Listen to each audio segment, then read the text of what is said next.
Robinson heaving one down the sideline, and he's got Carson over the top. Big sideline, down the sideline. Touchdown. His signature move and his signature performance. Allen, big ball one more time. 58 yards this time. You're listening to the Bruin Bible. This is your host, Will Decker, bringing you UCLA football content all throughout the year for LA Football Network. What is up, Los Angeles? 1090 ESPN Radio. It is Friday. Spring has sprung here officially in Los Angeles. Getting close to spring football for your UCLA Bruins. A welcome sign after the Pac-12 basketball tournament. But, man, spring football is here. Deshaun Foster entering his first spring as head coach of UCLA football. I got the Madman, per usual, to my right. Madman, what is going on, bro? We have football right around the corner for UCLA and a spring game on top of that. No, it's so exciting, Thriller. Obviously, the spring practices here begin in about 12 or 13 days. We're going to have a spring game at the Rose Bowl. 8 days prior to that, we're going to have a Friday night lights practice, which is going to be so epic. Just can't wait. This is just so exciting. A turning of the page of the program, so much infusion, and just a wonderful pro day that we've had 10 days ago, and just so much energy and enthusiasm in the program. So can't wait to be covering it with you. Yeah, and before we get into our day's topic, did you see Steph Curry come through the Wasserman Center last week? Yes. You had Djokovic that you missed, but that, broke I'm still crying over that. Hashtag too soon. Yeah. Anybody that knows me, I am the biggest Curry Warriors fan coming from Oakland, California. Remember, bro, I've never been more jealous to not be at the Wasserman Center for that. Chris Paul was there talking to our new quarterbacks coach, Dwight out there. I mean, it was very, very cool, man. So lots of great stuff going on. But the topic we came up for today's episode, we want to break down the guys who are excited for spring ball. Some guys we haven't seen really stand out on the football field. Some guys are going to be stepping into new roles. Some returning players that could make that next step up to all-conference performer and become those UCLA players we really remember at the end of the day. Madman, I thought this was a very fun exercise. What are your thoughts going in to us breaking down the top players from spring? Oh, it's very exciting, Will, because so much of spring production carries over into the season. If we circle back the clock about 12 months here, a lot of the guys, Will, that we thought were sort of prized for a breakout, given how they played in spring, it panned out that way. Strengths in terms of units of the team, it played out that way. Weaknesses in terms of units of the team, it sort of played out that way. So many of the habits, the behaviors, the practices matter so much at this particular point in the season, because this is sort of what carries over into the season. So it's almost like watching a baby being born. This is sort of the birth of the 2024 UCLA season in so many ways. Yeah, it's going to be a lot of fun. And, I got some names that I'm very excited to be talking about. As always, I got to give it to my man to the right.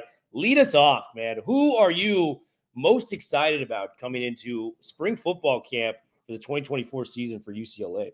Yeah, well, I'll do this sort of as a group of five here in no particular order. But one guy I've got my eye on is Rico Flores, the transfer from Notre Dame, and the speedster, had 300 yards receiving, 3 touchdowns with Notre Dame last year, and sort of coming in now to sort of complement this wide receiving group. Obviously, you and I joked offline that he's got some very large shoes to fill, Will, in the departure of Kyle Ford.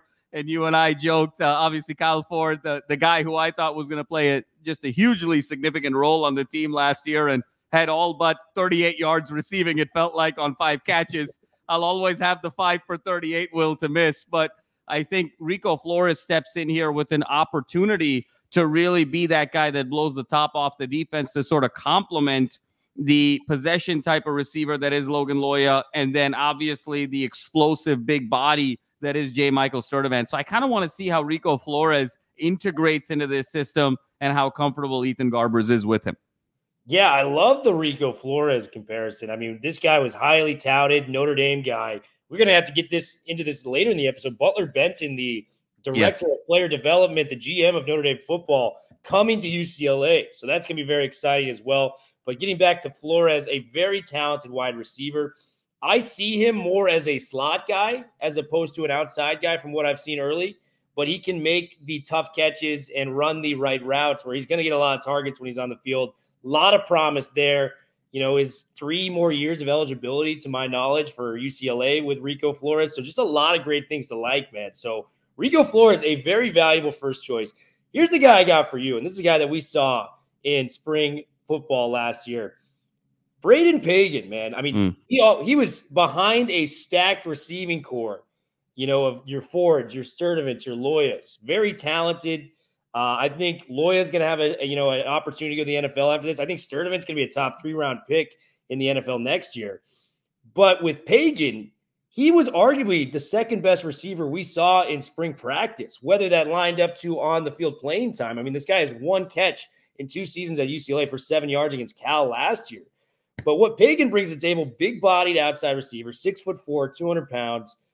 And, I mean, we routinely saw it. He was making one-handed grabs. He was torching DBs, mossing guys with that size. Such a hard cover out there on the football field. And I'm really excited to see if he can take that next step to ultimately being the guy opposite your Loyas or your Sturdivants in that situation. What do you think about Pagan coming into the spring? Absolutely, Will. You said it best. Pagan really stood out last year in the spring when it came to torching the defensive backs who ended up having really good seasons. When you think about an Alex Johnson, when you think about a Kamari Ramsey, when you think about some of these guys that were on this roster last year and the type of success that Pagan had, it was really remarkable. He was clearly the number 2 receiver in spring last year after J.Michael Sturdivant. And you talked about it, Will. It was in a variety of ways, whether it was his catch radius and being able to catch some contested back shoulder balls, whether it was sort of going across the middle and being able to catch balls in traffic, whether it was showing some really subtle speed in terms of some move variations and then kind of creating separation down the sideline, and then also his ability to have a knack to be open in the red zone. He did a little bit of everything in the spring. Let's see if it translates now this year on the field. And I think what will help significantly is, if you recall, Will, he had a great chemistry with Ethan Garbers in spring. And so now hopefully with Garbers kind of taking that reign and sort of going through it unanimously, the QB1, unquestionably his team, no one to sort of look behind his shoulder. Hopefully now Pagan and Garbers develop a chemistry that stays consistent throughout the season, and this translates to on-the-field success. Yeah, so we got 2 wide receivers off the board with our first 2 picks. Madman, number 3, lead us to where we're going for the spring and who we got our eyes on in these open spring practices, my man. Yeah, Will, I got my eye on the Georgia Tech transfer, KJ Wallace, in the secondary. And when you talk about what KJ Wallace brings to the table in terms of game experience and pedigree from Georgia Tech, he had some of his best games against some of the top competition in the country. When you talk about the Ole Misses and the Georgias and the likes of, really top flight competition, Clemson, to name a few, really played big in the biggest games. And one of the position groups that really sort of separated last year in spring and stood out was the secondary. And now when you look at kind of the secondary turnover, when you talk about losing Ramsey and Humphreys, Alex Johnson turns out. When you talk about really trying to figure out who that next captain of the secondary is going to be, a void that we haven't yet filled from the days of Blaylock, 2 years ago. Can KJ Wallace potentially be that guy on the back end? And I want to see how he matches up with the high level of competition that is in that UCLA wide receiver room, how he competes and where he really fits in terms of zone scheme, cover 2, cover 3, whether he's more bump and run. He did a little bit of everything at Georgia Tech. Can he sort of take that next step and serve in that leadership role in the secondary? Yeah, I love Wallace, another former Notre Dame and Georgia Tech guy coming here. A lot of experience. He's going to be back there, with some very tested corners. And I think, spoiler alert, I'm going to have another corner in that conversation coming forward. So KJ Wallace, the addition of him coming to this was such a need, especially with Ramsey and Humphreys leaving for USC. So this is a very, very big pickup for UCLA. So I'm excited to see how he progresses with this new defense. Cody Whitfield was the Pac-12 defensive back coach of the year last year. So let's see if he can kind of build on that, bring these new guys in, get them comfortable out there playing, and see how they align in spring ball as they head to a big new conference in the Big Ten. So it's going to be very fun to watch what Wallace does out there. I'm going to go defensive back a little later. The guy that I have, and it's such a need coming into this year because we had such a dominant unit last year. I'm talking about the defensive line. You lose the Murphy twins. You lose Latu. I mean, those guys don't grow on trees. I've said that many of times. Those guys are all future pros. Latu, if it wasn't for the medicals, would be a surefire top 10 pick in the NFL draft. Murphy's going to be day 2, maybe even day 3 picks. The guy that I got, and I went back and looked at his recruiting profile, Collin's a champion, is built like nobody I've ever seen. He's 6'7", 270 pounds, madman. This guy went to Miami, transferred to UCLA, has 4 years of eligibility left. And you look at the offers and the recruiting profile for that size, whether it was your Texases, your Oregons, your Michigans, like the big name brand schools all wanted this guy. And somehow he winds up at UCLA a year later.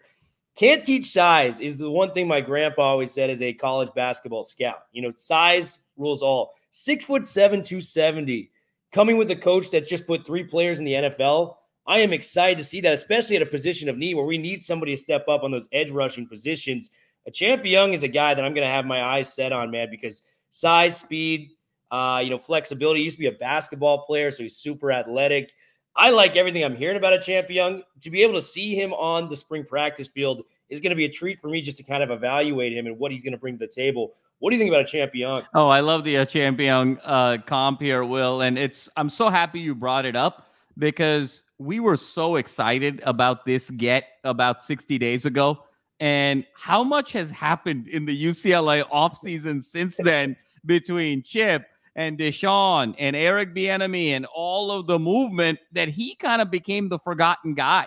And I think that him stepping out on the field with that 6'7" frame that you mentioned and just that sheer raw athleticism, explosiveness to be able to fill those voids, I think it's going to be really exciting to see. And we saw that in spades last year in the spring, Will, when we said, either this front seven is really, really good or this offensive line is really, really bad. But this front seven is sort of living in the backfield right now. And truth be told, both were true. It was sort of an and. So Chiampong has an opportunity to make an immediate impact here, and I think he's going to do that. And as we've talked about, in modern football, modern college football, obviously you need to be able to score the ball in this day and age. But the one advantage you have on the defensive side is your ability to get to the quarterback and strain pressure.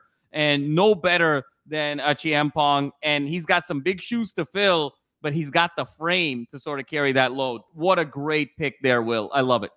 Awesome, man. Well, Champion, we got 4 picks total. We're going to try to go 3 for 3 at the very least for this radio segment. If we go a little bit long, guys, make sure to check us out in the Bruin Bible. We have everything, the full episode, all listed out for you guys.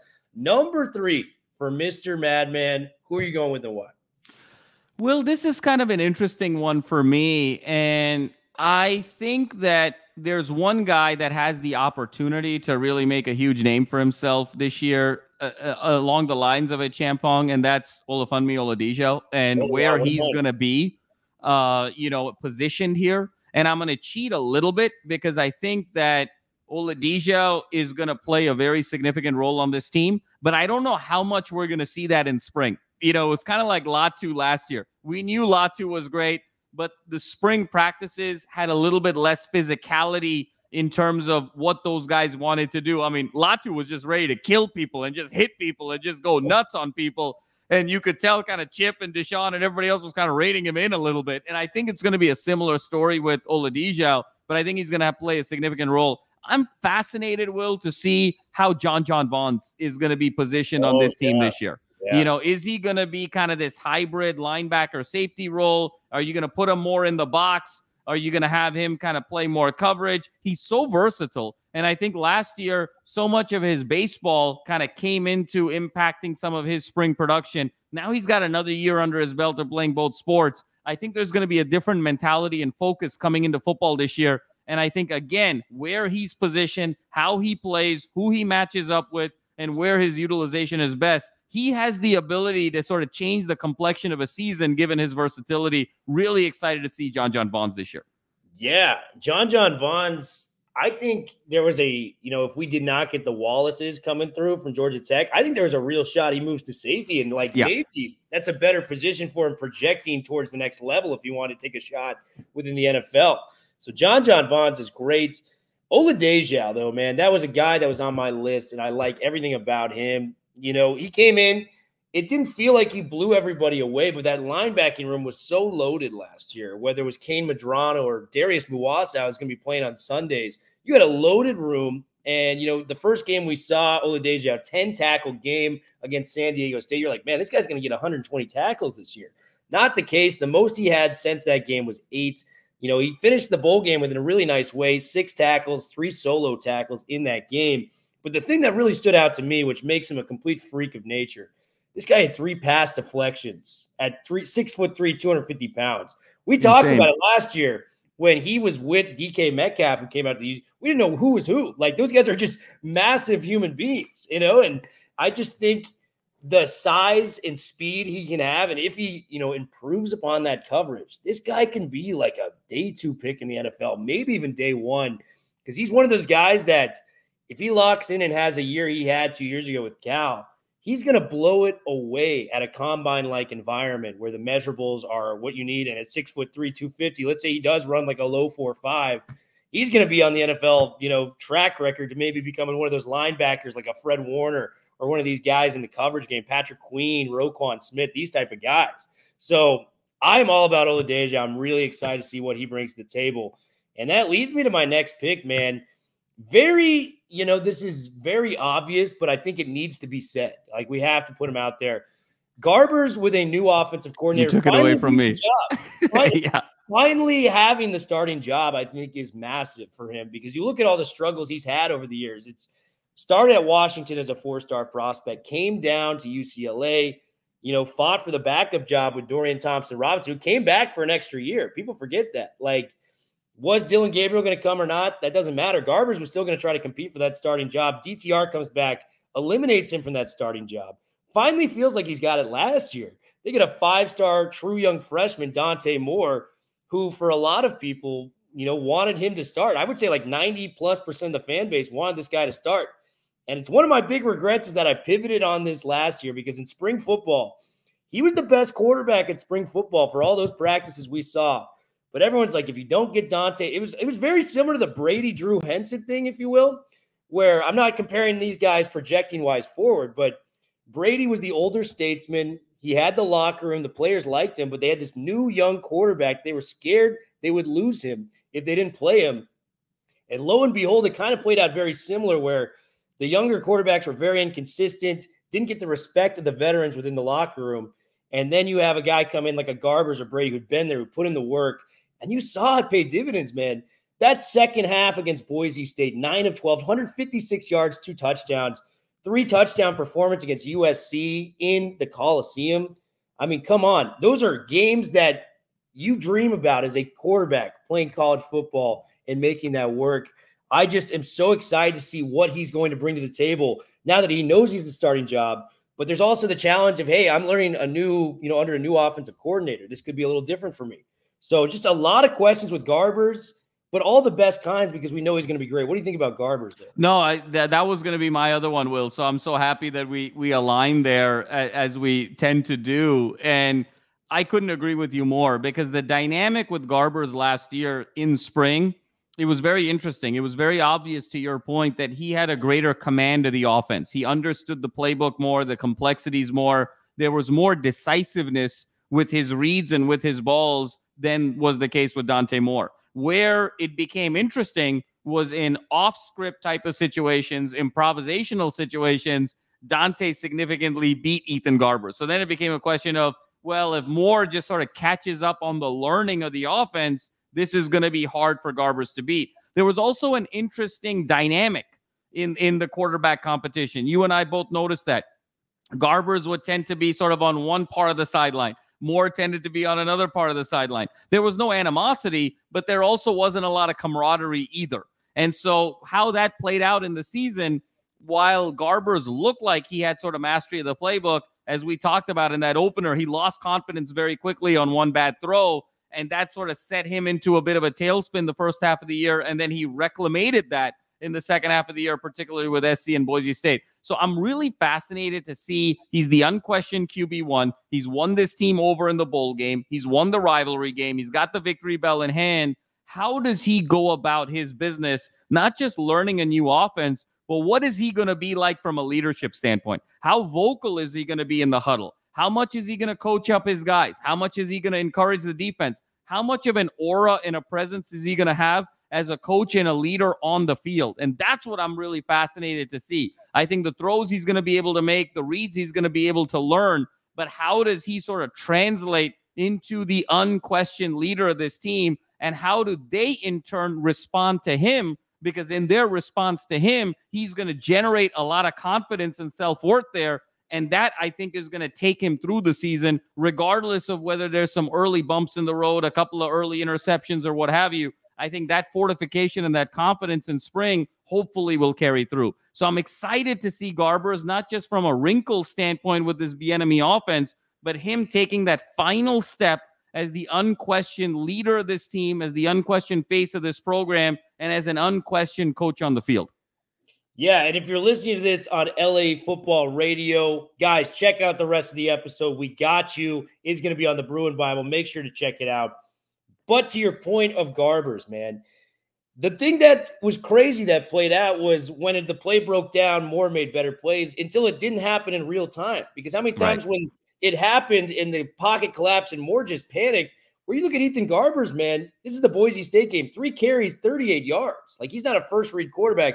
We all remember the USC game where he ran for a first down on 13 yards, which really gave them the momentum in that first half to take the lead. So Garbers, for what we saw in spring, it played out completely different because he was just more comfortable with the system. He knew if this doesn't work and that doesn't work, I got to use my legs. Whereas Moore was just trying to play catch up the entire year and it just never worked out. It also shows, Thriller, that as much as I think spring is a tremendous barometer for certain positions, but it's also not really a correlation to other positions, because the difference between spring and the game was obviously speed of line play, right? When we talked about how much is this offensive line going to hold up in real time, how explosive our sort of pass rush is going to be that they're going to have to deal with, right? The offensive line wasn't really tested very much in real sort of compromising situations in the spring. So it made maybe Garbers' strengths feel a little bit deficient, and it made Moore's deficiencies feel like strengths because it wasn't quite that sort of real-time simulation.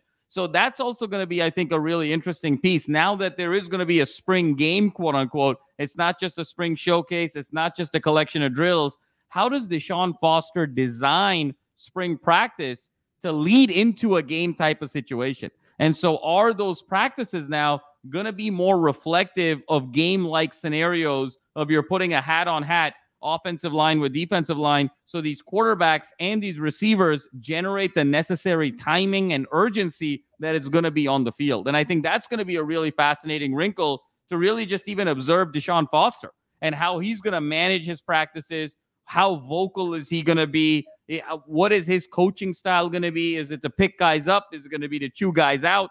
How much is he going to rely on his assistants? What is he going to rely on his assistants for? And where is he really going to emphasize practice being? So I think a guy to watch even more than the players in so many ways is Deshaun, because it's going to be kind of a window into his soul, and it's going to be kind of a window into the soul of the program. Yeah, man. And just like with Garbers, I'm just happy for him. You know what I mean? He went through a lot to earn that job, and it's going to be fun to watch him. I'm excited to watch the backups play it out, because in a lot of ways, man, like Justin Martin to me felt like the third best quarterback on the roster, yet all the playing time went to Schlee when it hit the fan. So does J.Mart step up and be, QB2, kind of what Garbers was, 2 years ago, where he's waiting in the wings, his time's going to be coming, and just things like that. So like we have that going on, offensive line development, just a lot of different positions. Do you have any more guys you're excited about? Because I got a couple more and we can keep this thing rolling. Absolutely, Will. I mean, you mentioned a few. I mean, not in terms of the opening cut, but I think it is going to be really fascinating to see how Justin Martin plays in spring, because last year, if you recall, Will, so much of our conversation offline was, hey, is Justin Martin going to have to transfer here? Because, so much of that was, well, you got Garbers coming in, you got Dante Moore, you're thinking this is now the future of the program for the next 3 years. You've got other recruits coming in. Schlee is there, and Schlee is going to be sort of a rental for 2 years because he's going to law school and doing all of these things. And so look how quickly things change where a very talented guy like Justin Martin, we were talking, hey, maybe does he go to Cal? Does he maybe go to Washington State? Does he go, to the Mountain West? Now he has an opportunity to step up here. We saw some of the deficiencies with Schlee. Does Schlee sort of improve as a pure thrower, or does Martin have the ability to pass him and be QB2 and be one unfortunate Garber's hit away from being the quarterback and playing some really meaningful games in the Big Ten? So I think Martin's development is going to be really fascinating to see how much time he's put in the film room, the weight room, in terms of looking at how he wants to be set up for success. And so for me, Thriller, I think the other guys that I'm kind of looking at a little bit is, where do we see kind of the tight end room? And, is this also the year that, Habermel and Matavao, is there some separation there? Over spring last year, it was pretty obvious that Carson Ryan looked like the most talented tight end in the spring last year, if you recall. And he was making some huge plays, and we were expecting some big things, and he delivered. Now, unfortunately, Ryan has transferred to Utah. So what is that battle between Habermel and Matavao going to look like? And is there going to be some separation? 18 months ago, it looked like Habermel was maybe going to be that next tight end. Ryan then came in and wedged in. And then over the course of the season, when Garbers kind of came back into that second wind of his, he really liked Matavao a lot. And then at the very end of the season, Habermel came on in that SC game, got into the end zone. So are we going to see some separation there, or is this going to be more of a tight end battle through and through, and it's going to be a 2 tight end system? So seeing how those two guys interact and play off of each other, who's going to block more? What type of routes are they going to run? Is it seam routes? Are they going to go across the middle? I think that interplay is going to be fascinating to watch. Yeah, no, those are two very fascinating observations you made about the tight end room with Matavao and Habermel. Carson Ryan leaving is a big loss. Like, that's a guy that, the numbers, it was similar to what Kyle Ford did, right? Every time he got targeted, he made a play. He made a play. So you can't say it wasn't bad. They should have thrown him the ball more with Carson Ryan. I remember the catch he made on 4th down against Utah, ironically Utah, where he transferred to keep the game alive. Like, it was a hell of a play by Carson Ryan. And the other point is Matavao and Habermel. I think they're going to be tight ends by committee coming in on paper, but what if one significantly outplays the other? That's the really fun and exciting part about spring football, especially with a new coaching staff at Old. You got to earn the trust of these new coaches, because they don't know who you are. Like, you got to prove to them that you're tight end number 1 or tight end number 2. So that's going to be a fascinating battle to watch play out. I've got a guy for you too, man. Defensively, we have talked about this guy maybe for 3 years. Similar to Loya, where it's like, this guy's going to break out. Devin Kirkwood, man. I felt like he really, progressed at the end of the season last year. After that Stanford game where he forced a fumble, intercepted Caleb Williams in the USC game, made some plays against Boise State, where you're starting to see that potential kind of catch up to where he's at right now in terms of talent level. So I think with Kirkwood, talent has never been an issue. It's always been consistency, snap to snap, how he's reading it. I saw him take a step forward at the end of the season with Cody Whitfield last year, and I'm excited to see what they do with Davies and Kirkwood for my money, which could be a top 3, cornerback duo within the Big Ten if everything goes right for them next year. I mean, talk to me about Kirkwood. We talked about him for years, and I think, I'm tripling down. This is my new Kyle Ford, man. This is my guy. Like, I am putting him out there as a guy that I think is going to hit big this year because of how he finished last season and the progressions he made. What do you think about Kirkwood? Oh, God bless, Will. Absolutely. My 5 catches for 38 yards is your interception against Washington 2 years ago. He's teased us ever since then, with that one play. And we've talked about the value of the big corner and being able to kind of grow into his body, grow into a physical corner, but also sort of grow into sort of a mentality of preparation and meticulousness for his craft, and really sort of use his hands well, use his hips well, and really sort of generate a lot of production on the field. I completely agree with you. I think different guys mature at different ages. We sometimes forget that we're talking about 18 to 22-year-old kids here. And so some kids are ready at 18 to come in, make an impact, be disciplined, and just do the things they need to do to be successful. For others, it's a little bit more of an ebb and flow. I mean, we saw it with Alex Johnson last year. Year 6 in the program, essentially, and then have this incredible renaissance period. So I completely agree with you. How Kirkwood played, particularly against USC with that interception, but also just the rest of the way through. When you talk about him locking up Taj Washington, when you talk about him kind of going shot for shot with Brendan Rice, not backing down, and then you look at how he did in the LA Bowl and the way that defense really locked things up in the second half. Can he take that potion? Can he take those ingredients and translate it over into the season? And I think it's set up very well for him, Will, because the Big Ten has maybe some bigger receivers, some guys that maybe aren't as twitchy as were in the case in kind of the traditional Pac-12. And so I think it can fit into his body type a little bit more, where he can use his strength and his body type to potentially overpower some of these receivers at the line of scrimmage, get the requisite leverage that he needs, and be able to sort of shut these guys down, or be able to get them off script, off timing, off schedule, and really disrupt passing plays. So I totally agree with you. It's all set up for him for a big year. And I think it comes down to an element of personal belief. I think 2 years ago, he made plays here and there, but I don't know if the belief was there that he was ready to be a leader in this secondary and a bona fide starter. And I think the confidence ebbed and flowed. Now, I think he's in a situation where he believes that he belongs, that he's a leader, he's a star, and let's see that translate week over week. Yeah, and, before I toss it back over to you, there's something to be said about guys for UCLA specifically when they have that game against USC. Like Greg Dulcich, his breakout game really was the USC game a couple years ago. And he comes back. He was in my opinion, the best tight end in the country when he came back for that year.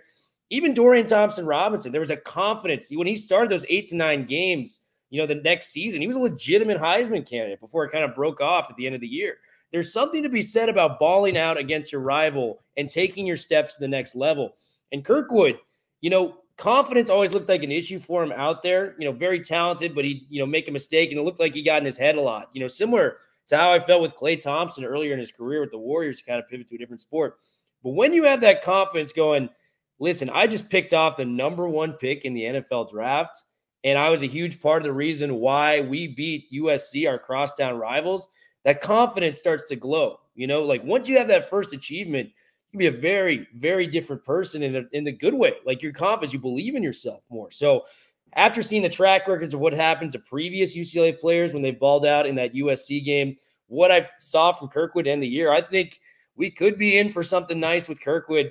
It may have taken a while, but we could be at that destination right here, Madman. Any more players for you off the top of your head before we wrap this up? No, Will. I mean, I think we've sort of covered it end to end in a really significant way, and I just love the point you made about the power that USC game has on the following season, and in many ways on a career. I mean, when you think about even going back pre-Chip or early Chip, I mean, think about what the USC game meant for Joshua Kelly in terms of his signature performance, not just from a UCLA perspective, but the confidence it gave him to be a very credible NFL player for a few years. When you talk about the way Demetric Felton played against USC and competed so hard, even whether it was wins or losses, but put up big numbers, and then what that meant for him in the NFL. You go even further back, look at what it meant for a Jonathan Franklin. Look at what it meant for a Brett Hundley. Look what it meant for a Jordan Payton. Guys that have played USC really well, it's either translated into some significant confidence the following year or the rest of their UCLA career or their ability to be really solid NFL players. I mean, you saw the way Miles Jack played against USC, the way Anthony Barr famously knocked out Matt Barkley. I mean, Anthony Barr ended Matt Barkley's career at USC, and you saw what a season he had. Kendricks, the way he played against SC en route to winning 3 consecutive games from 2012 to 2014. So the power of that SC game means so much to sort of UCLA culture. It also speaks to, the most recent interview that Deshaun Foster had this year, with the LA Times, where he was sitting in his office and right behind him was a Bruin bear that was sitting on top of a sign, and the sign literally read, "Kill SC." And so, and this is sort of the highest sign he's got in his office right behind him. So the power of that game and what it means, not just to this program, but to these individual players' confidences is absolutely significant and can't be understated. And I think Kirkwood and the rest could be this next wave. Is it Habermel? Is it TJ Harden taking that momentum now to be unquestioned RB1? Of course, Garbers. Is there an opportunity now for a litany of these players to say, we did this with our rivals, we run LA, now let's run more than just LA going into 2024? Yeah, man. Great points. Great time having, talking about what we bring into the table in the spring portion of football. Football's back, baby. 365 days a year. We got you covered here at Los Angeles Football Network for your Bruins. Check us out. Make sure to like us, subscribe on YouTube. We'll be back very soon. We're going to be out there at practices, guys. So come up, say hello, give us your opinions, give us where you guys think we should, pivot to with the podcast. I'm interested to hear what you guys got to say, man. Have a blast. We will be back very soon. Bruin Bible.